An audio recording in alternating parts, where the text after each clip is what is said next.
வீடு மோட்சஸ்தானம்னு சொல்லக்கூடிய மிக முக்கியமான வீடு. The house of enlightenment. உங்கள் வாழ்க்கையின் இறுதி முடிவை பற்றி சொல்லக்கூடிய வீடு இந்த 12ஆம் வீடு. அயன சயன போகஸ்தானம் இந்த 12ஆம் வீடு. மோட்ச வீடுகள்னு பார்த்தீங்கன்னு வச்சுக்கோங்களேன், 4, 8 அதோட இந்த 12ஆம் வீடும் சேரும். கணவன் மனைவி இடையே இருக்கக்கூடிய இல்லற சுகம், தாம்பத்திய உறவு, படுக்கை சுகம், அதாவது பெட் பிளஷர்ஸ். ஏன்னா 12ஆவது வீடு வந்து பார்த்தீங்கன்னா படுக்கை, சரிங்களா? ஸோ பெட் அது. ஸோ அதனால பெட் பிளஷர்ஸ் வரும். ஆணும் பெண்ணும் உச்சகட்ட இன்பத்தை அடைய முடியுமா, அதை பற்றி சொல்லக்கூடிய ஒரு வீடு. ஏன்னா பெட் பிளஷர்ஸ் வர்றதுனால ஆண்மை குறைபாடுகள் ஏற்படுமா, கணவன் மனைவி உறவுகளில் பிரச்சனை வருமா? ஏன்னா காலபுருஷ தத்துவப்படி 12ஆம் வீடு வந்து சுக்கிரன் உச்சம் அடைகிறதுனால ஆண்களுடைய உயிரணுக்கள், அந்த விந்தணுக்கள்லாம் இருக்கு இல்லையா, இது சுக்கிரனோட கண்ட்ரோலில் தான் போகுது. அதனால தான் அந்த கிரியேஷன், ப்ரோக்ரியேட்டிவிட்டி, ரீஜெனரேஷன் அதெல்லாமே வந்து சுக்கிரன் தான். அண்ட் பெண்களின் தாம்பத்திய உறவை பற்றி சொல்லக்கூடிய மிக முக்கியமான ஒரு வீடு வந்து இந்த 12ஆம் வீடு. மர்ம நோய்கள், அதாவது உடம்புல வந்து மர்ம நோய்கள் இருக்கா, அதுக்கு வந்து மருத்துவத்தில் நம்ம கண்டுபிடிக்க முடியுமா, அதுக்கு மருந்துகள் இருக்கா அப்படின்னு சொல்லக்கூடிய மிக மிக முக்கியமான ஒரு வீடு இந்த 12ஆம் வீடு. வெளிநாட்டு பயணம் மேற்கொள்ள முடியுமா, ஃபாரின்ல செட்டில் ஆக முடியுமா, மருத்துவத்துறையில குணப்படுத்த முடியாத நோயை பற்றி சொல்றது இந்த 12ஆம் வீடுங்க. ஏன்னா இந்த 12ஆம் வீட்டில் இருக்கக்கூடிய பிளானட்ஸால டைரக்டா வந்து 6th ஹவுஸை ஆஸ்பெக்ட் பண்ண முடியும். அப்போ நோய்களுக்காக நிறைய வந்து இவங்க காசு பணம் செலவு பண்ணிக்கிட்டே இருப்பாங்க, நிறைய விரயம் பண்ணுவாங்க. புரியுதுங்களா? நோய்கள் வந்து அதிகமாக இருக்க வாய்ப்பு இருக்கு. ஸோ நிறைய காசு பணம் அதுக்காக இவங்க செலவு பண்ணுவாங்க. சில பாவகிரகங்கள் 12ஆம் வீடோட தொடர்பு கொள்ளும் போது சிறைவாசம் செல்வது, பிறப்பின் மோட்ச நிலை என்ன, தூக்கத்தை பற்றி சொல்வது, திடீர் அதிர்ஷ்டம் ஏற்படுமா 12ஆம் வீடு. லக்னாதிபதி 12ஆம் வீடுகளில் தொடர்பு கொள்ளும் போது அவங்க தனியாக இருக்கிறதுக்கு அதிகமாக விரும்புவாங்க. குடும்பத்தை விட்டு பிரிஞ்சு வாழ வாய்ப்புகள் அதிகமாக இருக்கும். கற்பனை திறன் அவங்களுக்கு அதிகமாக இருக்கும். மோஸ்ட்லி அவங்க சொந்த ஊரில் இருக்கிறத விட வெளிநாடுகளுக்கோ வெளி மாநிலங்களுக்கோ போயிட்டு அவங்க வந்து செட்டில் ஆகிறதுக்கு, இல்லை அவங்க அங்கே கரியரை சூஸ் பண்ணுறதுக்கு, இல்லை இடமாற்றம், இந்த மாதிரி விஷயங்கள் ஏற்படுறது வந்து லக்னாதிபதி 12ஆம் வீட்டில் இருக்கும்போது சொந்த இடத்துல இருக்க முடியாது. ஒரு பர்டிகுலர் பாயிண்ட் ஆஃப் வியூவில் அவங்க வந்து ரொம்ப தூரமாக அவங்க வந்து மாறி போயிடுவாங்க. அண்ட் அடிக்ஷன் சொல்லக்கூடியது 12ஆம் வீடுங்க. தவறான கெட்ட பழக்கங்கள், போதை, கஞ்சா, ட்ரக்ஸு, ஏதாவது ஒரு கெட்ட பழக்கத்தில் அவங்க ஈடுபடுறாங்க அப்படின்னா அதை நம்ம கண்டுபிடிக்கணும். அப்படின்னா அந்த லாங் டேர்ம், ஏன்னா அது வந்து கொஞ்ச காலம்லாம் இருக்காது, ரொம்ப வருஷமாக அந்த அடிக்ஷன்லேயே அவங்க வாழ்வாங்க. ஸோ அதை பற்றி நம்ம கண்டுபிடிக்கணும்னா அதையும் நம்ம 12ஆம் வீட்டின் மூலமாக தான் கண்டுபிடிக்க முடியும். மொத்தத்தில் இந்த 12ஆம் வீடு என்பது அயன சயன போக மோட்ச காமஸ்தானம் அப்படின்னு சொல்லி வரும். இப்போ இந்த 12ஆம் வீட்டில் 9 நவ கிரகங்களும் இருந்தால் என்ன பலன் செய்வாங்க அப்படின்றத நம்ம பார்க்கலாம். அதுக்கு முன்னாடி இன்னும் நம்ம சேனலில் சப்ஸ்கிரைப் பண்ணாமலே நீங்கள் பார்த்துட்ருக்கீங்க பார்த்தீங்களா, முதல்ல சப்ஸ்கிரைப் பண்ணி வச்சுக்கோங்க மக்களே. இந்த வீடியோ ரொம்ப முக்கியமான ஒரு வீடியோ. இது உங்கள் வாழ்க்கையில் எல்லா பாகங்களையுமே குறிக்கக்கூடிய ஒரு வீடு, சரிங்களா? திருமணத்திலிருந்து உங்கள் வாழ்க்கையில் பொருளாதார முன்னேற்றத்தை பற்றி நான் சொல்ல போகிறேன். ஸோ நீங்கள் வந்து சப்ஸ்கிரைப் பண்ணாதான் சப்ஸ்கிரைப் பண்ணி வச்சுக்கோங்க, வீடியோ ஃபுல்லாக பாருங்கள். ஸோ இந்த 12ஆவது வீட்டில் 9 நவ கிரகங்களும் இருந்தா என்ன பலன் செய்வாங்க. இப்ப நான் சொல்ற பலன் வந்து பாத்தீங்கன்னா, கிரகங்கள் தனித்து இருந்தா மட்டும்தான். நல்லா புரிஞ்சுக்கோங்க, கிரகங்கள் தனியா இருக்கணும். ஒருவேளை அவங்க சேர்ந்து இல்லை யாரோட தொடர்புல இருந்தா கண்டிப்பா நான் சொல்ற பலன் வந்து மாறுபடும் அப்படின்றத மனசுல வச்சுக்கோங்க. ஸோ கன்சல்டேஷன் வேணும்னு நினைக்கிறவங்க மேல இருக்க வாட்ஸ்அப் நம்பருக்கு உங்களோட பர்சனல் கன்சல்டேஷனை நீங்க வந்து வாங்கிக்கலாம். ஓகே, சனி 12ஆம் வீட்டில் இருந்தால் என்ன பலன்? சனி பகவான் வந்து பாத்தீங்கன்னா அவர் இயற்கையாவே பாவர், புரியுதுங்களா? ஸோ இயற்கை பாவர் அப்படின்றதுனால 12ஆம் வீடுன்றது விரயஸ்தானமா வருது. அப்போ அவங்க வந்து எந்த ஒரு விஷயத்தை பண்ணாலும் அதிகப்படியான முயற்சி வந்து வாழ்க்கையில வந்து செய்யற மாதிரி வந்து வரும், சரிங்களா? அண்டு நிறைய முயற்சி பண்ணணும், நிறைய விரயங்கள் ஏற்படும், தேவையில்லாத கடனாளி வந்து ஆவறதுக்கு கூட வாய்ப்பு இருக்கு. ஸோ அவங்க வந்து கேர்ஃபுல்லாக இருக்கணும். ஏன்னா 12ஆம் வீட்டில் இருக்கக்கூடிய கிரகத்தினால 6ஆம் வீட்டுக்கு தொடர்பு கொள்ள முடியும். சரிங்களா? தன்னுடைய நேரடி பார்வை வந்து 6ஆம் வீட்டுக்கு வந்து விழுது. அப்போ 6ஆம் வீட்டுக்கு வந்து விழுறதுனால இயற்கையாகவே வந்து சனி பகவான் வந்து பார்த்தீங்கன்னா நோய், வம்பு, வழக்கு, அதாவது தேவையில்லை, மனுஷனுக்கு தேவையில்லாத பிரச்சனையை எடுத்து வருவார். அப்போ 6ஆம் வீட்டையே தொடர்பு கொள்றதுனால நோய், வம்பு, வழக்கு, கடன், எதிரி இது எல்லாத்தையுமே அவரோட தசா பீரியட்ல வந்து உருவாக்கிடுவார். ஸோ அவரோட தசா பீரியடும் நடந்து 12ஆம் வீட்டில் சனியும் இருக்கிறவங்க ஸோ ப்ளீஸ் கொஞ்சம் கேர்ஃபுல்லாக இருந்துக்கோங்க. ஸோ சனி வந்து 12ஆம் வீட்டில் இருக்கும்போது நீங்கள் ஒழுக்கத்தை கடைபிடிக்க வேண்டும் மக்களை, நல்லா தெளிவாக புரிஞ்சுக்கோங்க. ஏன்னா சனி அப்படின்றது யாருன்னா நீதி, நேர்மை, நியாயம் அப்படின்னு வாழக்கூடிய ஒருத்தர். ஸோ நீங்கள் அப்படியெல்லாம் வாழ்ந்தீங்கன்னா உங்கள் லைஃப்பில் வந்து எந்த பிரச்சனையும் இல்லை. யாராவது ஏமாற்றி பிழைக்கணும், ஏதாவது தப்பு பண்ணணும்னு நினச்சிங்கன்னா கண்டிப்பாக 12ஆம் வீடு அப்படின்றது உங்களை தனிமைப்படுத்தி வச்சிரும். இல்லை சிறை தண்டனை, மருத்துவ செலவுகளை அதிகப்படுத்தும். இந்த மாதிரி விஷயங்கள் எல்லாமே உங்களுக்கு அதிகப்படுத்தி கொடுக்கும். இதுல இருந்து தப்பிக்கிறதுக்கு ஒரே வழி என்னன்னா சுபர்களோட தொடர்போ பார்வையோ இருந்தா கொஞ்சம் அந்த நெகட்டிவ் எஃபெக்ட்ஸ், சனியோட நெகட்டிவ் எஃபெக்ட்ஸ்ல இருந்து நீங்க வந்து தப்பிக்க முடியும். ராகு 12வது இடத்துல இருந்தா என்ன பலன்? ராகு வந்து 12வது இடத்துல இருந்தா சுகபோகங்களை அனுபவிக்க பிறந்தவங்களா இருப்பாங்கங்க. ஏன்னா ராகுவே பார்த்தீங்கன்னா இந்த சுகபோகம் அப்படின்ற ஒரு விஷயம் தான், புரியுதுங்களா? ப்ளஷர்ஸை என்ஜாய் பண்ணணும், லக்ஸூரியாக வாழணும், ஆடம்பரமாக வாழணும், ஒரு மாயைக்குள்ளே அவங்களை எடுத்துகிட்டு போயிடுவார். அவரே ஒரு மாயை. 12ஆம் வீடுன்றதும் ஒரு மாயை மாதிரி தான், புரியுதுங்களா? ஸோ அப்போ ஒரு மாயைக்குள்ளே எடுத்துகிட்டு போயிட்டு அவங்க சுகபோகங்களை அவங்களை அனுபவிக்க சொல்லுவார். வெளிநாடு தொடர்புகளை ஏற்படுத்துவார். அந்நியர்களோட தொடர்பு, அந்த கல்ச்சரை பற்றி தெரிஞ்சுக்கணும்னு நினைப்பீங்க. ஃபாரின் பிளேசஸ் போகணும், அந்த லாங்குவேஜை கற்றுக்கணும், அந்த மாதிரி ஏகப்பட்ட ஆசை இருக்கும். நிறைய பேர் நான் பார்த்துருக்கேங்க 12ஆம் வீட்டில் சுக்கிரன் இல்லை ராகு, புதன் இந்த மாதிரி சேர்க்கையெல்லாம் இருந்தால் அவங்க வந்து பார்த்திங்கன்னா நிறைய லாங்குவேஜஸ் தெரிஞ்சு வச்சுருப்பாங்க, புரியுதுங்களா? இல்லைன்னா ஃபாரின் தொடர்புகள் அவங்களுக்கு, நிறைய பேரோட ஃபாரின் தொடர்புகள் அவங்களுக்கு வந்து இருக்கும். இப்போ ஒரு எக்ஸாம்பிள் சொல்லணும்னா நீங்கள் விருட்சக லக்னத்தில் நீங்கள் பிறந்திருக்கீங்க, ஒரு எக்ஸாம்பிளுக்கு வச்சுப்போம். ஸோ இந்த 12ஆம் வீடு எது? துலாம். இதான இங்கே வருது இல்லையா?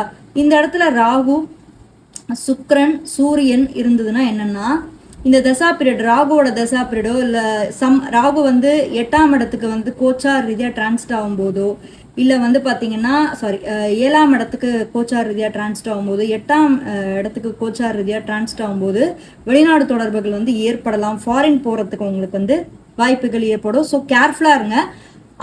அப்படி போய் நீங்கள் பொருள் இழக்கிறதுக்கு கூட வாய்ப்பு இருக்கு. ஏன்னா நான் இது என்னோட கண்ணுக்கு முன்னாடி நான் நிறைய ஜாதகங்களை பார்த்தா அனுபவத்தில் சொல்கிறேன், சரிங்களா? இது நானா சொல்ல, ஒரு சில அனுபவங்கள் மூலயமா ராகு வந்து இந்த மாதிரியே செய்கிறாரு. அவங்களுக்கு வந்து பார்த்தீங்கன்னா செல்ஃப் கான்ஃபிடென்ஸ் ரொம்ப கம்மியாக இருக்கும். ஏன்னா சூரியன் இங்கே மறைஞ்சு போகிறாரு துலாம்ல. ஸோ செல்ஃப் கான்ஃபிடென்ஸ் ரொம்ப கம்மியாக இருக்கும். சூரியனாலே அந்த ஒரு செல்ஃப் கான்ஃபிடென்ஸ், புரியுதுங்களா? அந்த ஈகோ, செல்ஃப் கான்ஃபிடென்ஸு, நம்மளால முடியும். ஆனால் இங்கே இடத்துல அங்கே சூரியன் நீச்சம். சுக்கிரன் வந்து தன்னுடைய சுகபோகங்களை அனுபவிக்கிறதுக்காக என்ன வேணாலும் பண்ண சொல்லுவார். ராகு கூடவே போகன் அமர்ந்ததுனால கண்டிப்பாக நிறைய பிரச்சனைகள் எடுத்துகிட்டு வாரு. இதுக்கு நேர் ஆப்போசிட்டில் இங்கே கேது இருப்பார் இல்லையா? ஸோ நிறைய மன ரீதியான பிரச்சனைகளை ஏற்படுத்தும், குழப்பத்தை ஏற்படுத்துறதுக்கும், ஈவன் மென்டல் ப்ராப்ளம்ஸை கூட ஏற்படுத்துறதுக்கு வாய்ப்பு இருக்கு. மனநிலை பாதிக்கப்படுறதுக்கு கூட வாய்ப்பு இருக்கு. ஸோ ரொம்ப கேர்ஃபுல்லாக இருக்கணும் ராகு 12ஆம் வீட்டில் இருக்கிறவங்க. நான் நிறைய ஜாதகங்களை பார்த்துருக்கேன். இதுல இருந்து தப்பிக்கிறதுக்கு என்னங்க வழி அப்படின்னு நீங்க கேட்டீங்கன்னா ஒரே வழிதான், வேற ஒண்ணுமே இல்லை. பேராசை ரொம்ப படாதீங்க, புரியுதுங்களா? பேராசை ரொம்ப படாதீங்க. கடவுள்கிட்ட உங்களை வந்து சரணடைஞ்சிருங்க. நீங்கள் என்ன கொடுத்தாலும் பரவாயில்ல, அப்படி சரணடைஞ்சிட்டிங்கன்னா இந்த ராகு மாயையிலேருந்து 12ஆம் வீட்டிலேருந்து நீங்கள் தப்பிச்சுட்டு ஸ்பிரிச்சுவாலிட்டிக்குள்ளே போயிட்டு நீங்கள் இன்வால்வ் ஆகிடுவீங்க. ஏன்னா அவங்களோட லைஃப் லெசனே அதான் மக்களே. 12ஆம் வீட்டில் ராகு இருக்கும்போது அதிக சுகபோகங்களுக்கு ஆசைப்படாமல் ஸ்பிரிச்சுவாலிட்டிக்குள்ளே மூவ் ஆனீங்கன்னா கண்டிப்பாக உங்களால் வந்து நினச்ச காரியத்தை நிறைவேற்றிக்க முடியும், புரியுதுங்களா? ஸோ அதை மனசில் வச்சுக்கோங்க. 12ஆம் வீட்டில் கேது இருந்தால் என்ன பலன்? தூக்கமின்மை, அதாவது தூக்கம் இல்லாம போறதுக்கு வந்து அதிகமான வாய்ப்பு இருக்கு. மனக்குழப்பங்களை ஏற்படுத்துவாரு. அதிக மருத்துவ செலவுகள் வாய்ப்பு இருக்கு. தாம்பத்திய உறவுல பிரச்சனைகளை ஏற்படுத்த வாய்ப்பு இருக்குங்க. கணவன் மனைவிக்கு இடையே வந்து கருத்து வேறுபாடுகள், ஒரு வித டிட்டாச்மெண்ட். ஏன்னா கேது வந்து ஸ்பிரிச்சுவல். அன்லஸ் அவர் என்ன பண்ண மாட்டாருன்னா ஹஸ்பண்ட் ஒய்ஃப் 2 பேருமே ஸ்பிரிச்சுவலா இருந்தா பிரச்சனை இல்லை. ஒருத்தர் ஸ்பிரிச்சுவலாக இன்னொருத்தர் கொஞ்சம் டிஃப்ரெண்ட்டாக பிஹேவ் பண்ணுறாங்கன்னா அவங்களுக்குள்ள ஒரு இணக்கமான உறவு வந்து இருக்கிறதுக்கு வாய்ப்பு கிடையாது. இதை நீங்கள் இன்னும் துல்லியமாக கண்டுபிடிக்கணும் அப்படின்னா 7th ஹவுஸ், உங்களோட ஜாதகத்துல இருந்து 7ஆம் வீடு எப்படி இருக்கு, அந்த கிரகநிலை எப்படி இருக்குன்றதை வச்சு நீங்க தெரிஞ்சுக்க முடியும். மறைமுகமான நோய்கள் மூலியமா தாக்குறதுக்கு வந்து வாய்ப்புகள் இருக்கு. சுவர்களோட தொடர்பு கொண்டா ஒரு வகையில பரவாயில்ல, சரிங்களா. ஸோ ஸ்லீப் டிஸ்டர்பன்ஸ் வந்து ஏற்படும், அது கண்டிப்பா ஏற்படுறதுக்கு வாய்ப்பு இருக்கு. ஸோ இதுக்கு என்ன ரெமெடிஸ், என்னதான் பண்ணலாம்? கேது 12ஆம் வீட்டுல இருக்கோங்க அப்படின்னா, கேது ஒரு ஸ்பிரிச்சுவல் ஆன்மீக கிரகம் அப்படின்றதுனால யோகா பண்ணுங்க, மெடிடேஷன் பண்ணுங்க, இயற்கையோட நீங்க வந்து ஒன்னா இருக்க பாருங்க. 12ஆம் வீடுன்றது செப்பரேஷன், ஐசோலேஷன், கொஞ்சம் தனிமையில இருந்தீங்கன்னா மட்டும்தான் நிறைய விஷயம் உங்களால் உணர முடியும். ஸோ 12ஆம் வீட்டில் இருக்க கேது என்ன உங்களுக்கு எடுத்துகிட்டு வருவாருன்னு பார்த்தீங்கன்னா செல்ஃப் ரியலைசேஷனை கொண்டு வர வாய்ப்பு இருக்கு. புரியுதுங்களா? ஸோ உங்களை நீங்களே அறியறதுக்கு வந்து அதிகப்படியான குருவோட ஹெல்ப் சப்போர்ட்லாம் இருந்ததுன்னா கண்டிப்பாக செல்ஃப் ரியலைசேஷன் நடக்கும். ஆன்மீக சிந்தனைகளை அதிகமாக ஏற்படுத்துவார் 12ஆம் வீட்டில் இருக்கும் கேது. சூரியன் 12ஆம் வீட்டில் இருந்தால் என்ன பலன்? ஆத்மகாரகன் சொல்லக்கூடிய சூரியன் வந்து 12ஆம் வீட்டில் மறைவது அவ்வளவு சிறப்பு வாய்ந்ததே கிடையாது, சரிங்களா. ஏன்னா 12ஆம் வீடுன்றது சூரியனுக்கு ஒரு மொத்த மறைவு ஸ்தானமாவே வரும். ஏன்னா அவர் ஒரு ஒளி கிரகமான சூரிய பகவான் 12ஆம் வீட்டுல மறைகிறது வந்து தந்தைக்கும் உங்களுக்கும் உண்டான கருத்து வேறுபாடுகளை ஏற்படலாம், தந்தை ரீதியான பிரச்சனைகள் வந்து உங்களுக்கு வந்து கொடுக்கலாம், சரிங்களா. வெளிநாட்டுல நீங்க போறதுக்கு வாய்ப்புகள் ஏற்படாம கூட போகலாம், வேலையில உங்களுக்கு பிரச்சனை ஏற்படலாம், பொருளாதார ரீதியா உங்களுக்கு பிரச்சனையில ஏற்படலாம். சில நேரங்கள்ல வந்து பாத்தீங்கன்னா அசிங்க அபமானத்தை கூட ஃபேஸ் பண்றதுக்கு வாய்ப்பு இருக்கு. ஏன்னா சூரிய பகவான் வந்து உங்களோட செல்ஃப் கான்ஃபிடன்ஸ், புரியுதுங்களா, உங்களோட தன்னம்பிக்கை வந்து சூரியன் தான். உங்களோட நீங்க எவ்வளவு தூரம் கான்ஃபிடென்ட்டா இருக்கீங்க அதை சொல்றது சூரியன். அப்ப சூரியனே போய் 12ஆவது இடத்துல போய் மறையும் போது கான்ஃபிடென்ஸே ரொம்ப லோவா இருக்கும், புரியுதுங்களா. ஸோ இதுக்கு என்ன பண்ணலாம் ரெமெடி அப்படின்னு பார்த்தீங்கன்னா, தினமும் சூரியனை வர்ஷிப் பண்ணுங்க, கடவுளை வேண்டுங்க. உதிக்கிறாருல, கிழக்க நோக்கி உதிக்கிறாருல, ஸோ டெய்லி வந்து அவரை வந்து நீங்க வணங்குறது கொஞ்சம் கொஞ்சம் நீங்க தப்பிக்கிறதுக்கு வாய்ப்புகள் உண்டு. சந்திரன் பெண்கள் மூலமாக ஏமாற்றப்படுவதற்கு வாய்ப்பு இருக்குங்க. சந்திரன் வந்து 12ஆம் இடத்துல மறைவதும் அவ்வளவு சிறப்பு வாய்ந்தது கிடையாது. ஏன்னா அவருமே ஒளி கிரகம், புரியுதுங்களா, சூரியன் மாதிரி தான் கிட்டத்தட்ட. ஸோ அது அவரு போய் மறையிறதும் சிறப்பு கிடையாது. தாய்க்கு நோய் ஏற்பட வாய்ப்பு இருக்கு, தாயை விட்டு நீங்க பிரிந்து செல்லக்கூடிய சூழல் வந்து வாய்ப்பு ஏற்படும். வெளிநாட்டுக்கு சில நேரம் வந்து கிடைச்சும் வாய்ப்புகள் வந்து தட்டி போறதுக்கு வந்து வாய்ப்பு இருக்கு. மனநிலைமையில வந்து குழப்பங்கள் ஏற்படலாம், புரியுதுங்களா. சில பேருக்கு வந்து ரொம்ப டீப் டிப்ரெஷன் வந்து ஏற்படுறதுக்கு வந்து வாய்ப்பு இருக்கு. ஸோ இது வளர்பிறை சந்திரன், தேய்பிறை சந்திரன் மாறுபடும், புரியுதுங்களா. ஏன்னா சந்திரனோட குணாதிசயம் வந்து டைம் டு டைம் ரொம்ப சேஞ்ச் ஆகும். ஸோ டைம் டு டைம் ரொம்ப சேஞ்ச் ஆகிறதுனால வளர்பிறை சந்திரனா இருந்தால் ஒரு வகையில பரவாயில்லை, தேய்பிறை சந்திரனாக இருந்தால் மனநிலையில் சற்று மாற்றங்களும் குறைபாடுகளும் ஏற்படுறதுக்கு வாய்ப்பு இருக்கு. வளர்பிறை சந்திரனாக இருந்தால் கண்டிப்பா ஃபாரின் யோகம் இருக்குங்க, ஃபாரின் செட்டில்மெண்ட், ஃபாரின் யோகம், இமேஜினேஷன் பவர் வந்து அவங்களுக்கு ரொம்ப அதிகமா இருக்கும். ஏன்னா சந்திர பகவான் 12ஆம் வீட்டுல இருக்குன்னா கற்பனை சக்தி அவங்களுக்கு இயல்பாவே வந்து அதிகமாக இருக்கும். செவ்வாய் உடன் பிறந்தவர்களால் பிரச்சனைகள் வந்து ஏற்படலாம், சரிங்களா. ஃபாரின் செட்டில்மெண்ட் ஆகிறது கொஞ்சம் கஷ்டமா இருக்கும். ரத்த சம்பந்தமான நோய்கள் வந்து உடம்புல வந்து வரத்துக்கு வாய்ப்பு உண்டு. உடல்ல உஷ்ணம் உங்களுக்கு அதிகமா இருக்கு. ஏன்னா செவ்வாயோட ஆதிக்கத்துல நீங்க பாத்தீங்கன்னா செவ்வாய் வந்து ஒரு உஷ்ணம், நெருப்பு சம்பந்தப்பட்டவர் அப்படின்றதுனால 12ஆவது வீட்டுல செவ்வாய் இருக்கிறது அவ்வளவு சிறப்பு வாய்ந்தது கிடையாது. அவர் வந்து கேந்திர வீடுகள் இருந்தால் ஓகே சூப்பர். ஏன்னா இங்க பாத்தீங்கன்னா கேந்திரம் அப்படின்னா 1, 4, 7, 10 இந்த மாதிரி வீடுகள் இருக்கும்போது ஓவராலா எல்லாத்துக்குமே அது நல்லா இருக்கும். பட் 12ஆம் வீட்டுல செவ்வாய் மறையறதும் ஒரு வகையில் வந்து நல்லது கிடையாது. அவர் குருவோட சேர்ந்தால் ஓகே, குருவோட ஆட்சி, உச்சம், சுபர்களோட தொடர்பு இதெல்லாம் இருந்தா ஓகே. பட் தனித்து 12ஆம் வீட்டுல அமைவது என்பது உங்களுக்கு வந்து அவ்வளவு சிறப்பு வாய்ந்த பலனை கொடுக்காது. குரு 12ஆம் வீட்டில் இருந்தால் என்ன பலன்? வெளிநாட்டில் செட்டில் ஆகும் யோகம் வந்து இவங்களுக்கு கிடைக்குங்க. ஏன்னா வெளிநாட்டு ஃபாரின் செட்டில்மெண்ட் வந்து இவங்களுக்கு வாய்ப்பு உண்டு.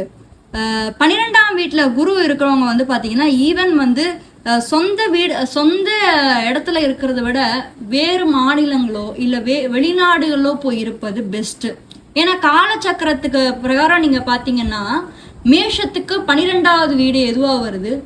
மீனம் வருது, கரெக்டுங்களா. ஸோ இப்போ மேஷம் நீங்க எடுத்தீங்கன்னா மேஷத்துல இருந்து 12ஆவது வீடு எது? மீனம். ஸோ மீனம் வந்து பாத்தீங்கன்னா வாட்டர் சைன், ஸோ இடம் விட்டு இடம் மாறுறது இட்ஸ் குட் பெட்டர் அப்படின்னு நான் வந்து சொல்லுவேன்.